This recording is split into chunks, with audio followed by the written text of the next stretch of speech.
and we've got a surprise for everybody at the end of this. Dr. Reed, in his efforts to want to understand this creature, after he learned that it was alive, and on the third day is when he found this, he opened his freezer up to re-examine it, and he got the surprise of his life because it sat up and screamed at him. And yeah, well, he did. And he was very, very frightened at first, and he left hurriedly, shut the freezer door, went in the house, called his best friend Gary and said, "Gary, our problem is bigger than we thought." Okay. So Gary came over, and together they decided, okay, let's take a look at this thing. Gary was very cautious. He wanted to hit it and beat it and protect himself, but Jonathan convinced him, put down your weapons, let's just see what happens. So he opens the freezer up, and it screams again. As it turns out, he later determined that it probably was the bright lights, the overhead lights, that was causing it to scream. It apparently was sensitive to the visible spectrum, like these kind of lights that, it's I think, a nocturnal creature, and it probably was extremely sensitive. And I think that's one reason why some of these creatures are seen with black eyes, because they have some kind of membrane over it to protect their eyes from bright lights. That's what I think. I don't know for sure, but I think some of you people who saw the alien autopsy video, they pulled these eye coverings, these membranes off their eyes, and they looked like sunglasses, only in the form of a contact lens. Well, then I must be right. You want to switch back over to the PC projector for me real quick? Thank you. Okay, another thing that I think is really important to verify that this creature is organic and alive, other than just the blink video itself.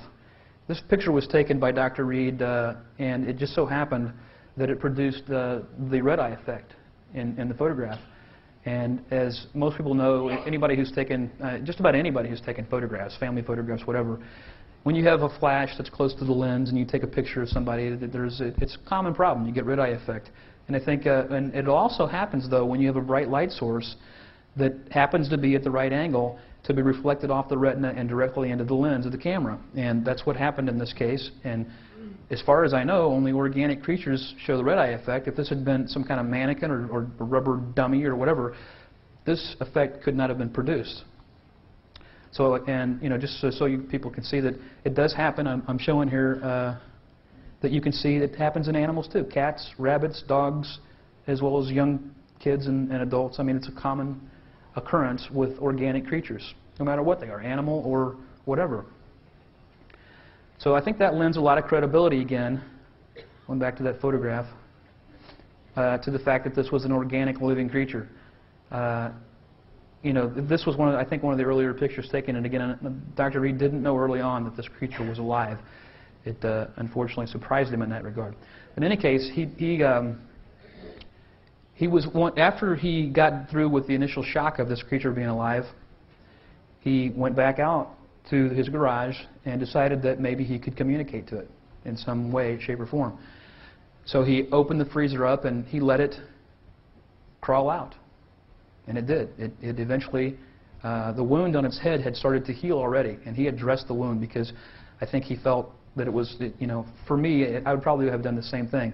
This wounded creature, and it's got this gaping wound with this tissue hanging off of it, and I would have just wanted to put it back in place because I'm a neat person, and I would have done that. And that's what he did. And he cleaned up the wound and stuff because he didn't want to get blood all over everything. But in any case, the wound had started to heal, and it started to recover, apparently. It climbed out of the freezer, and over a few days, he was able to communicate to it. He attempted to, anyway. I'm not certain he ever understood exactly what was going on, but while he did that, he managed to record it. Now, he took some audio of it, and I'm not going to play it for you right now. I'm going to let him do that. He took some audio of that communication session that he had with it. It's maybe 10 minutes long or so. And he took audio initially because his camcorder was bigger, and this he felt was less intrusive, and he actually did record it with video later on. However, that video unfortunately ended up disappearing. along with a lot of other evidence that he had. But he managed to keep this for whatever reason. When they took his evidence, they left the audio tapes behind. Now, maybe they didn't think there was anything of consequence on the audio tapes. I don't know. But he managed to keep it. And I'm going to have him play this later on. And I think you're going to be really astounded by what you hear. It's pretty impressive. I've got some soil sample analysis stuff that I want to show you real quick, and then I'm going to turn this over to Dan McAvoy and let him do his stuff.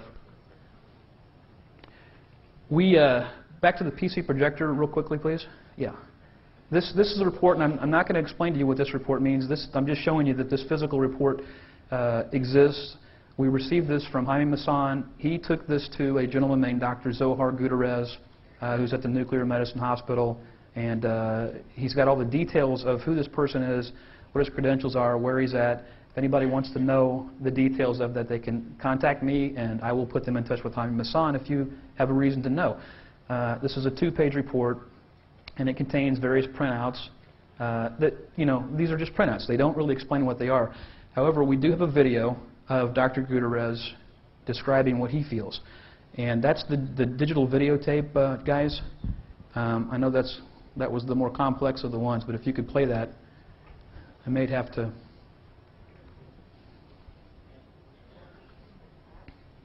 Let me go to page 2 real quick while they're queuing that up.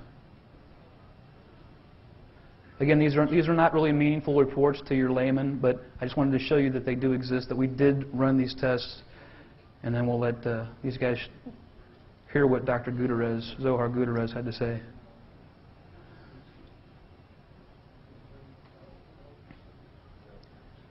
One other thing I want to mention is that the investigation process is not a point in time. It is a process. A lot of people think you can just dump this stuff out all at one time. Well, we don't have the resources or the manpower or the money to do that. It's just not possible. Thank you. Turn the lights down real quick, please. It says, after analyzing soil, bark, and plant samples taken, for those people who can't see, because this is in Spanish, from the surrounding area of the obelisk object, we found that there was, in fact, a definite increase in natural spectral radiation levels, great enough to leave detectable altered traces, but not enough to cause permanent biochemical damage. Except for sensitive plant fungi. Interestingly, we also found high concentrations of natural elements such as copper, zinc, and gold.